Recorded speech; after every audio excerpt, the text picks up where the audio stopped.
వీరపురుషదత్తుని మతం. ఇక్ష్వాకు వంశ ముఖ్య పట్టణమైన విజయపురి దక్షిణాపథం ఆంధ్రదేశంలో బౌద్ధ మతానికి పవిత్రమైన స్థలం. ప్రఖ్యాతిగన్న స్థలం శ్రీపర్వతాన్ని గురించి శాసనములు ప్రస్తావిస్తాయి. విజయపురికి తూర్పున శ్రీపర్వతం ఉందని శాసనాలు చెప్తాయి. శ్రీపర్వతంలోను విజయపురిలోను ఒకప్పుడు స్థాపితమైన చక్కటి బౌద్ధ చైత్యాలను గురించి శాసనములు ప్రస్తావిస్తాయి. సిలోన్, మలై ద్వీప కల్పం, చైనా, తూర్పు ద్వీప సమూహాలు, అలాగే ఉత్తర పశ్చిమ దేశ సుదూర దేశముల నుండి వచ్చినటువంటి వందల వేల బౌద్ధ సన్యాసులు, సన్యాసినీలు నివసించిన విహారాల గురించి అవి ప్రస్తావిస్తాయి. అలాగే ఆంధ్రదేశంలో వర్ధిల్లిన భిన్న బౌద్ధ సాంప్రదాయాల గురించి, రాజప్రాపకం కింద అవి పొందిన దానాల గురించి, వీరపురుషదత్తుడు, అతడి కొడుకు పాలనా కాలంలో వివిధ వ్యక్తులు చేసిన దానాల గురించి శాసనములు చెప్తున్నాయి. శ్రీ వీరపురుషదత్తుడు, అతడి కొడుకు శ్రీ బహుబల శాంతమూలుడు బహుశా స్వయంగా శ్రీ శాంతమూలుడికి భిన్నంగా బౌద్ధులే అని, రాజకుటుంబపు స్త్రీలు స్థాపించిన వివిధ సంస్థలకు రకరకాలుగా విరాళములు, దానములు చేశారని చెప్పడానికి తగిన సాక్ష్యాలు కనిపిస్తున్నాయి. నాగార్జునకొండ శాసనముల నుండి, ప్రాతినిధ్యం వహించే శిల్పాల నుండి మనకు తెలిసిందేమిటంటే, శ్రీ వీరపురుషదత్తుడు మౌలికంగా మహేశ్వర ఆరాధకుడే.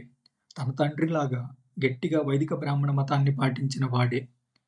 అయితే తాను సింహాసనం అధిష్ఠించిన కొంతకాలానికి అతడు బుద్ధుడి బోధనల వల్ల ప్రభావితుడయ్యి బౌద్ధ మతంలోనికి మారి చక్రవర్తి అశోకునిలాగా ఎంతో ఉత్సాహంతో, భక్తితో బౌద్ధ మతమునకు ప్రాపకం కల్పించాడు.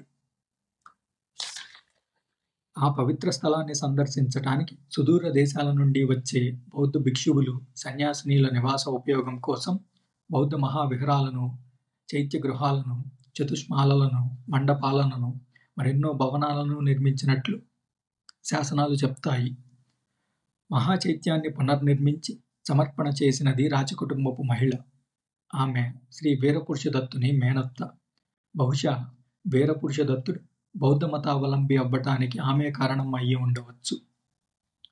విజయపురిలో నివసించే అపరశైలియ లేక అపరశైలియ అనే బౌద్ధ శాఖకు చెందిన ఆచార్యుల ప్రయోజనం కోసం ఈ కట్టడాలను అర్పించడం జరిగినది. వీరపురుషదత్తుడు అప్పటిదాకా వైదిక బ్రాహ్మణ మతావలంబి, శివలింగ ఆరాధకుడు. అలాంటి తన మతమును వదిలి నిజమైన విశ్వాసం గల బౌద్ధుడయ్యాడు. నాగార్జునకొండలోయలోని బౌద్ధమత భవనాలను అలంకరించిన చక్కటి శిల్పాలు శ్రీ వీరపురుషదత్తుని తొలికాలపు సంఘటనలను ఎన్నిటినో స్పష్టంగా చిత్రీకరించాయి. ఈ శిల్పాలలో కొన్ని బుద్ధుని జీవితంలోని కొన్ని దృశ్యాలను చిత్రించవు కానీ బౌద్ధ శిల్పంలోనే విశిష్టమైన కథలను చెప్తాయి. అవి బౌద్ధ ప్రతిమా శిల్పంలో అసమానమైనవి. ఒక ఫలకంలో వీరపురుషదత్తుడు తన కుడికాలుతో రాతి లింగాన్ని తొక్కటం కనిపిస్తుంది. లింగం స్పష్టంగానే బ్రాహ్మణ మతానికి, మహేశ్వర ఆరాధనకు ప్రతీకగా ఉన్నాయి.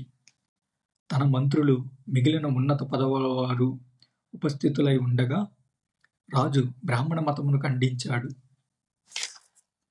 ఇక్ష్వాకు రాజు వీరపురుషదత్తుడు మతం మారటాన్ని ఈ శిల్పం ప్రదర్శిస్తుందనటం సాధ్యమే.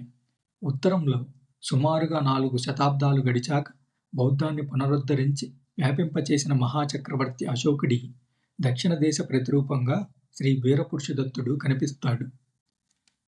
ఈ శిల్పాలు మరో వాస్తవాన్ని కూడా వెల్లడి చేస్తాయి. అవి వీరపురుషదత్తుని మత మార్పిడినే చిత్రించవు.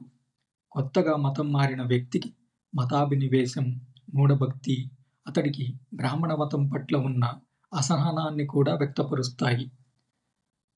2 దశాబ్దాల క్రితమే తన ప్రఖ్యాతిగన్న తండ్రి వాసిష్ఠిపుత్ర శ్రీ శాంతమూలుడి పాలనలో పునరుద్ధరింపబడి గొప్ప ప్రోత్సాహాన్ని పొందిన బ్రాహ్మణ మత ఉత్థానాన్ని శ్రీ వీరపురుషదత్తుడు అణగదొక్కి వేశాడు.